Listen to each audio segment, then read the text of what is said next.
I love the franchising model, and I love how we get to learn from each other. The founders can take successes that they've seen with other franchisees and learn from them. Erik Van Horn buys franchises, builds franchises, and he's teach you today exactly how he's built multi-millions of dollars. Once you start making money, take that money and start investing that money. Really the goal, let's go back to Robert Kiyosaki in the cash flow quadrant, and really to have your money work for you. Success and freedom kind of go hand in hand for me. You're going to learn from Erik today. So Erik, what is your definition of success? Man, I think it's freedom. It's freedom to be able to do what you want, when you want, not tied down to a job or even tied to having to make more money to have that lifestyle that you have. So it's just success and freedom kind of go hand in hand for me. How did you evolve to that? Because I doubt as a young man, freedom was the goal. Like as a young man, it must have changed over the years, or did it gradually shift, or was there a day it changed? What happened? Dude, when I was making, $20,000 a year, that was definitely not my definition of success. And then I became a franchisee, started selling franchises. And as I was selling franchises, I hit my first my first year, I made $100,000 when I was, the early 20s. And a guy that worked at that corporate office, he said, Erik, and he knew, he's like, you didn't have any money before. Now you're early 20s and, going into six figures. He's like, don't change your lifestyle. He's like, if I gave you one piece of advice that I wasn't asking for, but he said, don't change your lifestyle when you hit a new level of income. And I took that to heart, and I didn't change my lifestyle. And I think that's kind of where it started, because even though I had the money to be able to buy a little something, I didn't really buy anything that was significant. And then when I had my first $1 million year of net income, it was the same thing. I'm like, I'm not going to change my lifestyle. And I think it was at that point, Brad, when my first $1 million year of, net profit or taxable income, I had a great lifestyle. I'm like, I don't need to change anything. So what would $10 million a year look like? Like, what would I change if I had $10 million a year? I would probably have another house somewhere or have more stuff, but I realized I would not change anything about the time that I would have with my family. Like, I would want more time with my daughters, more time with my wife, more time with my friends. And so I think that's when it was really solidified. Yeah. Where do you think you chose success? Was it in your 20s or was it earlier than that? Where did success become your standard? I think it was early on. So my dad had a construction company. My parents had a small little construction company, and I was digging fence post holes, digging out rocks, just all this manual labor. And I would look at, I was along construction projects, so as they were building interstates and things like that. And I used to get jealous of the guys driving a tractor. I'm like, oh man, that looks amazing. That's air conditioned. They're not pulling out rocks. They're not beating up their body. And so I'm like, I want more than this. And then I decided, well, I probably should go to college. And so I went to college. So I didn't have to be a construction worker my whole life, and got a business degree. And then I'm like, you know what? I want to start making a lot of money. Yeah. And I was registered and ready to go to law school. And then I really looked at this. So lawyers equaled a lot of money to me. But then I realized how many hours they had to work, and they weren't necessarily building an asset. And they had to be really good at what they did do to be able to build a law firm, but they were still working a ton of hours. And so I started to think at that point, I would rather go start a lawn company than be an attorney. And that's what I did. And that's how I came into my first, little bit of money to buy my first franchise. But I think at that point, I've always wanted success. I saw my parents being entrepreneurs, but it was just how I was going to do it and when I was going to do it. So I liked money. I liked, the freedom to be my own boss, and I just didn't know how it would happen. But I'd say from a kid, man, from a kid. What's your current, like after all these years succeeding at many different businesses, investments and stuff, what's the formula, Erik's formula for success? Like, what's got to be there to make something happen and be successful? I think for me, it's starting to, once you start making money, take that money and start investing that money, whether it's into your business to grow something or to grow income passively. Really, the goal, it goes back to Robert Kiyosaki in the cash flow quadrant, and really to have your money work for you. It's so easy to get into the trap of I'm going to work passively for my money, but you're still working for your money. If something was to happen to you, you couldn't be on podcasts, you couldn't talk, you couldn't sell, you couldn't influence, you couldn't do all of these things that are easy for me to do now. If for some reason something happened, that would all go away. But my passive investments would not go away. That's where my money's working for me all the time. And my friend Justin Donald really taught me that, like, get into these passive investments and just get started into that. So I think just getting started into making investments that produce passive income. And then that passive income really, getting to the point where it covers, your monthly expense and so on and so forth. So that would be my answer. Yeah. I feel good this week. I got both of my eldest daughters to finally deal with setting up their Roth IRAs. And it's like, yes, and they're doing it themselves. It's not me doing it for them type thing. It's like, I'm succeeding. I'm winning at this thing. But what in your mind is the relationship between failure and success? How do they go together or not go together? I was on a podcast with John Lee Dumas probably 8 years ago. And he always asks a question like, tell me about your biggest failure. And at that point, I didn't have a big failure. Like my answer to that was I had an investment house and that I bought as an investment property. And all of a sudden I was losing money on it. So I decided to sell it and I lost $10,000. And that was the beginning of the big real estate, depression that happened, many years ago, like 15 years ago. And so I look back, I thought, if that's my only failure, I know something's coming. And I knew it wasn't because I'm so good that I haven't had a failure. I know entrepreneurs that are really successful have big failures. So I was just ready when I was going to lose 100,000 or multiple hundreds of thousands of dollars. And then it happened, and it happened in franchising. And so I was just ready for it, but I wasn't excited about it. I'm not happy that it happened, but like I learned so much through having a failure in franchising in this thing that I'm known for. I had a big failure and I had the opportunity, like either just kind of bury it, not really own it, not talk about it, and just kind of pretend it didn't happen. Because at the time I was a consultant. I was the guy that knew how to pick the best franchises in the world, like I was that guy. And here I picked one for myself that wasn't a success.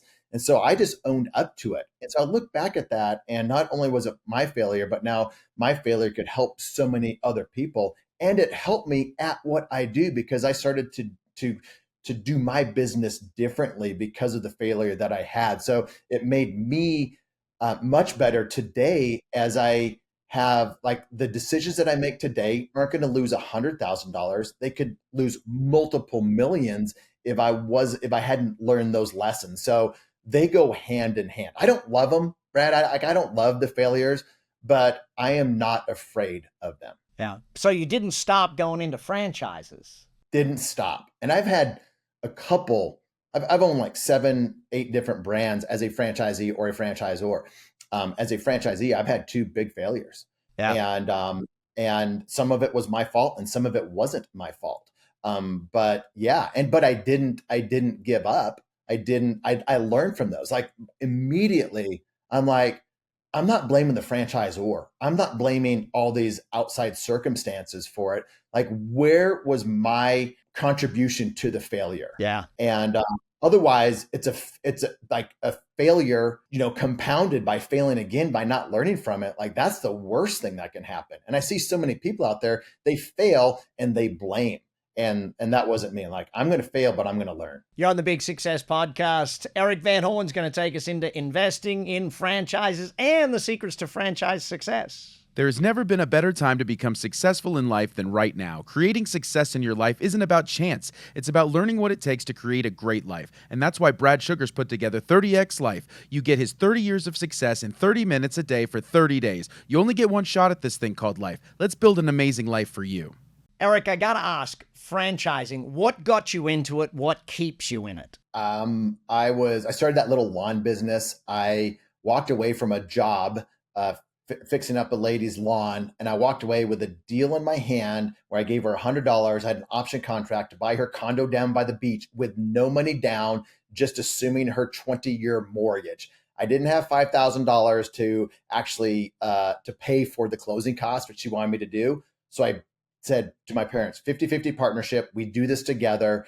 And they thought it was too good to be true until they realized it wasn't. Fast forward 3 months, I had $20,000 roughly in my bank account that I didn't have before by matching that together. And then I was around a franchise founder and had friends involved in the tax franchise.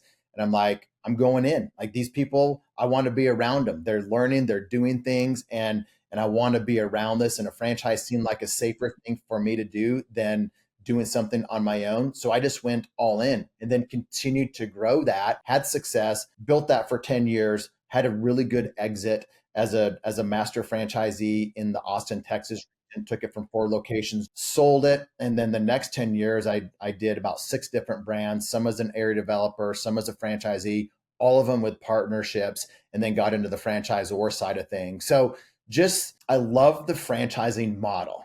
I love the model.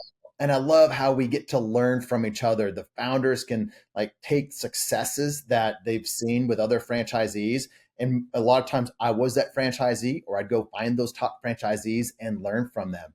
So, and then once you're in it, it's a small world. Like, franchising is not a huge world. And I got to know some of the big players in franchising, and is just something that I absolutely love. And I think it's just one of the smartest ways to scale a company. You mentioned something there about when you first chose franchising, you saw it as a safer way. Tell me more about that. Well, they had these locations that were already up and going, and the founder of that company had already built a brand before. And so he built a brand. Now he's on to a second brand in the same industry.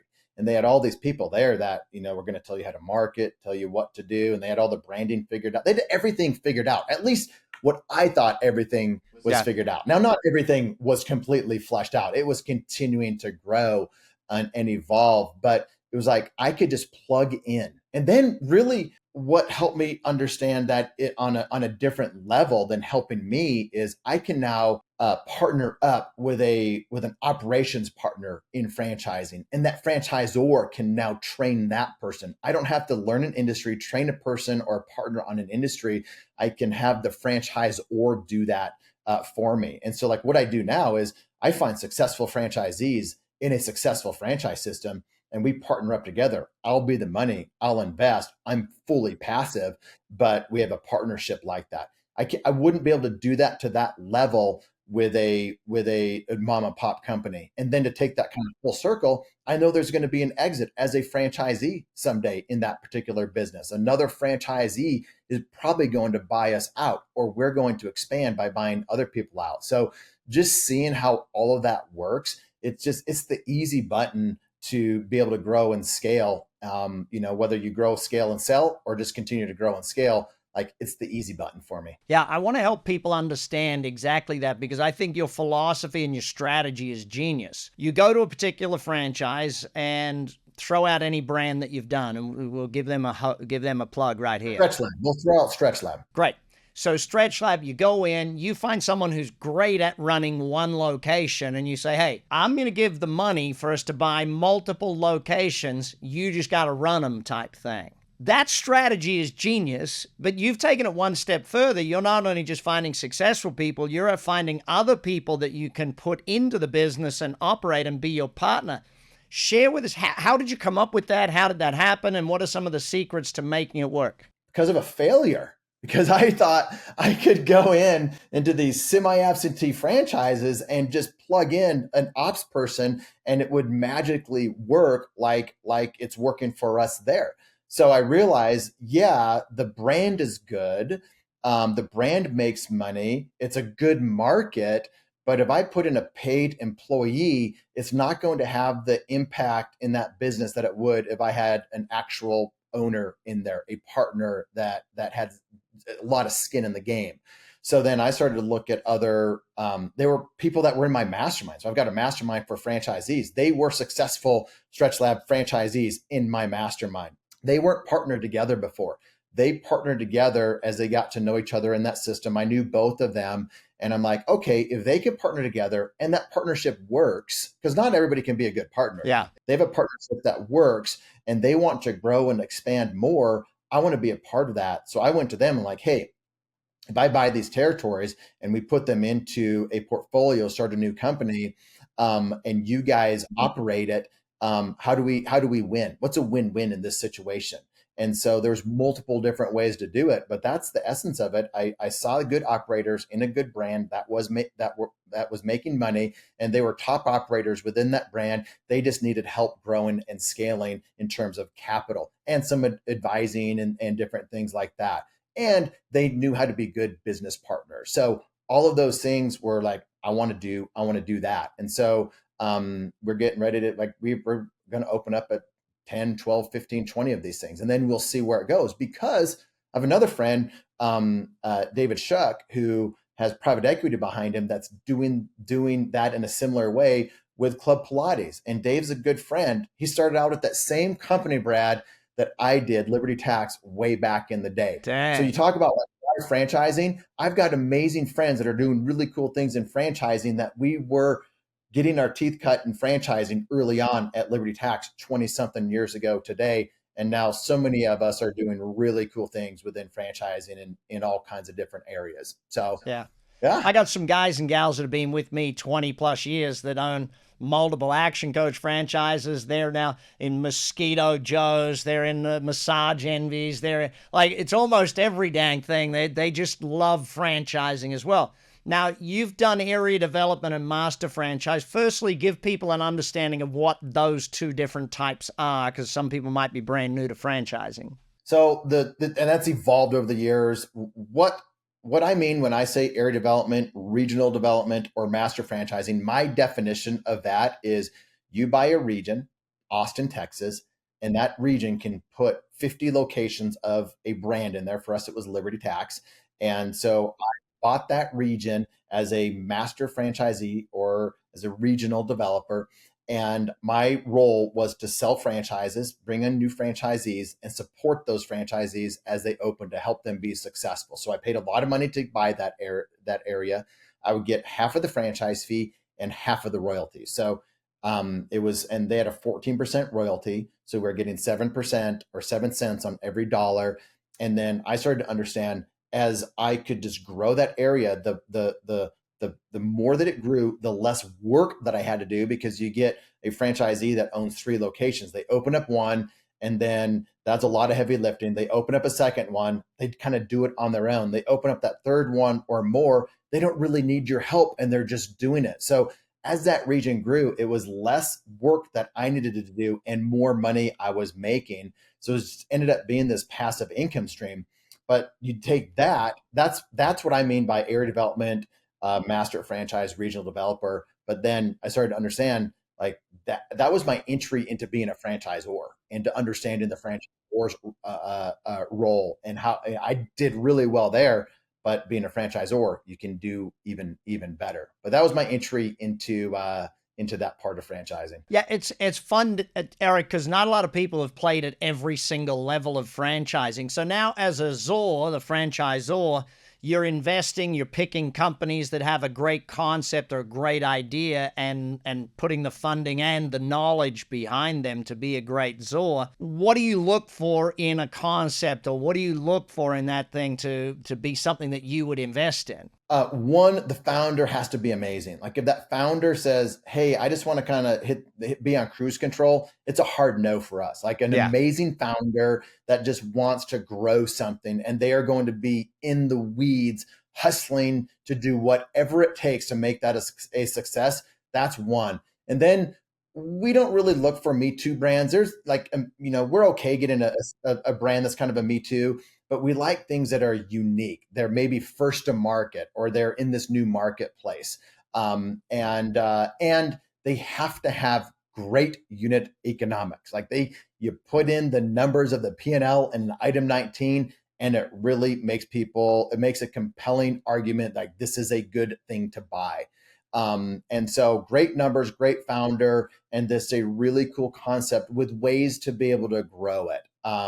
And so, like GoGlow is one of our brands, and it's a spray. It's like a spray tan, but it's much more than that. It's a GoGlow is what they say, but they've got this unique position in the marketplace. Now there's some others that are coming along, but she um, manufactured her own equipment when she was a mom and pop. She went and manufactured her own equipment that was way better than anything else in the market. So that gives you an idea. Like when we talk about an amazing founder, I want someone that went all in and already started to manufacture their own equipment because there's nothing on the market that's good enough.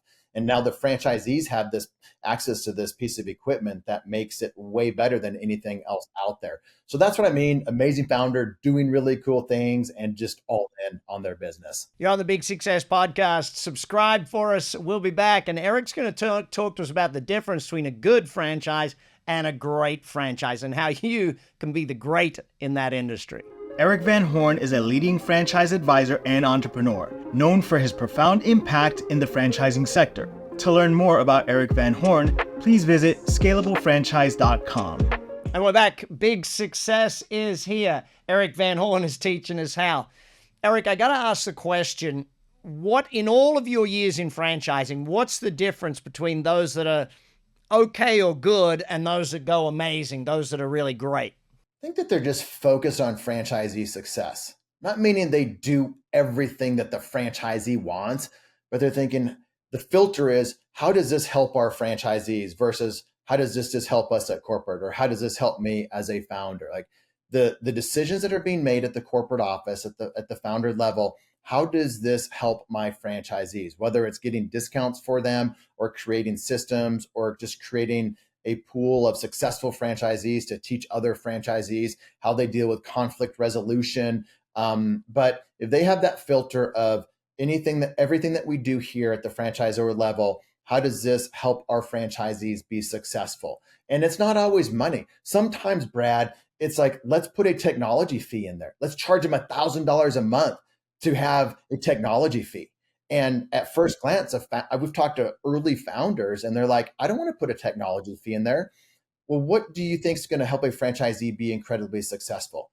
And then they start talking about all this technology stuff and how this would help them. And they wouldn't have to hire as many people, and they can automate this and they can do this and that and the other. And it's going to help them work the leads better, whatever it is. And we're like, well, that's where you might want to put in a technology fee, because you're not thinking, how do I get a technology fee just to make more money as a franchisor? You're thinking, how do I do this at scale to help all of these franchisees? So the franchisees put in $1,000 or whatever that number is, and they're paying that, but the franchisee is getting 2, 3, 5, 10x on that because the franchisor is doing that.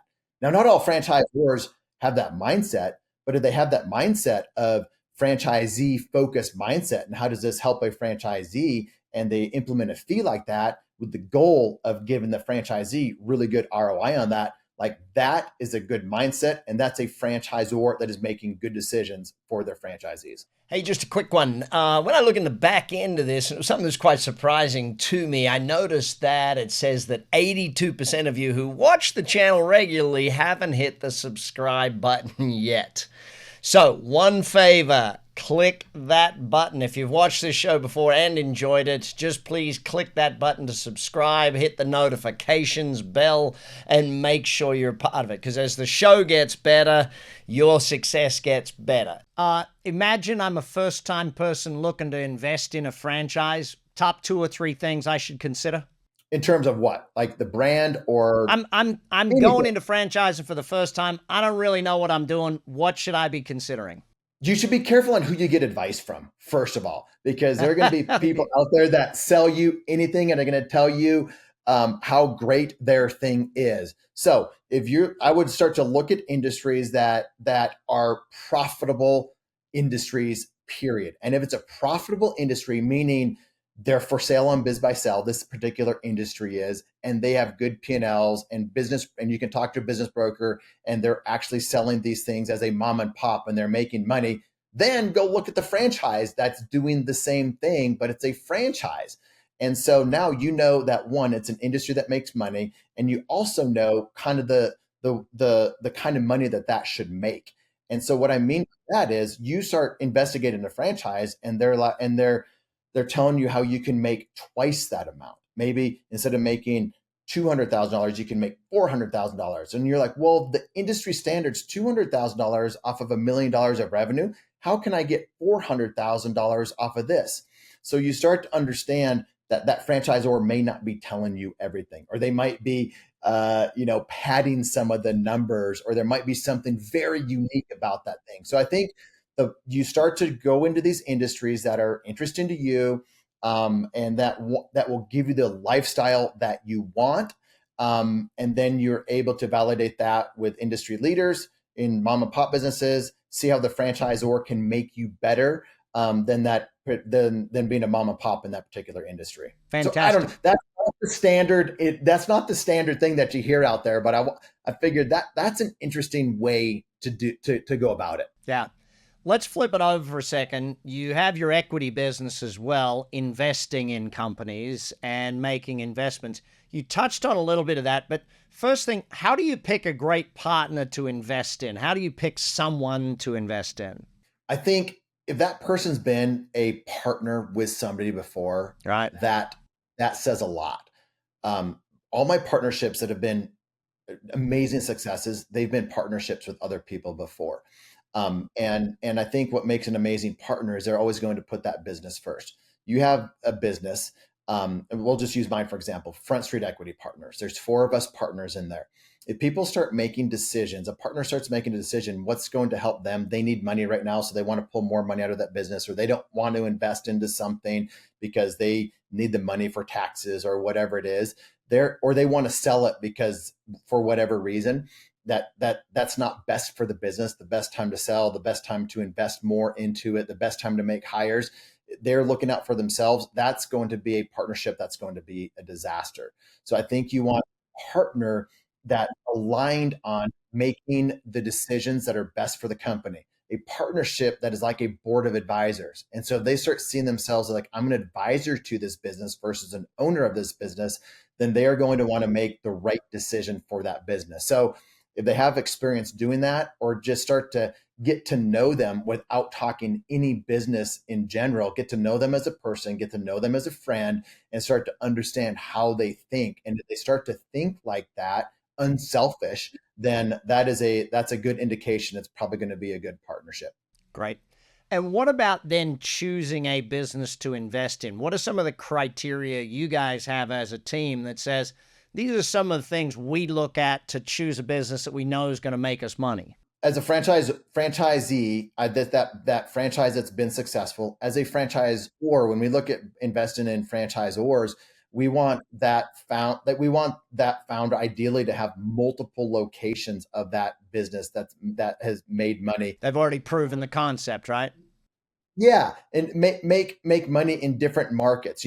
Sure, it was successful in Hawaii. Well, the name of it, Hawaii's got its name in the business itself, so of course it's going to be successful there. But then she went on to start that same business in Kansas City, Missouri, and achieve success there. So you just start to see how the business is successful in different markets. And the other thing is that founder coachable. Like, we want coachable, teachable founders that are full of humility. And so much of it goes into the founder, but those are some of the things that we look for in the founder, but also in businesses. It really comes down to those numbers and being able to verify those numbers. Erik, let's say I'm on the other side of the fence. I'm a founder of a business. I'm looking for someone to come and invest in my company. What should be some things I should be thinking about if I'm to present to you and your team? What have I got to be thinking about? You got to know your numbers, know what you're good at and what you're not good at, what you want to be doing, what you don't want to be doing in the business, know where where your weaknesses are and be open about those weaknesses. Know your industry. Like, you got to know your industry. And then I think just being open and honest about everything. That too many people, you get to the finish line, they're like, oh, I didn't tell you about this other investor that was in it. Or, you know what, I had a bankruptcy over here, or I had this kind of big thing happen. And then trust is just kind of destroyed. I also think you need to be ready to give up something. Like what you have now as a mom and pop business that's not a franchise yet is just that, a mom and pop business. There are people that know franchising and can help that business grow from what it is today to a very nice exit at some point. But there's a whole skill set that people like you and we have, Brad, that can take it from where it is today to that nice exit, or just a nice business that's just producing a lot of income for the founders and hasn't, so I think they need to understand, to bring on a partner or an investor like us, you're going to give up something. But I also think, like, what we really look for is full alignment with that founder. We don't, like, for us, we don't take retainers. We don't want a retainer. We don't take kickbacks from any of the vendors or anything like that. It all goes to the franchisor.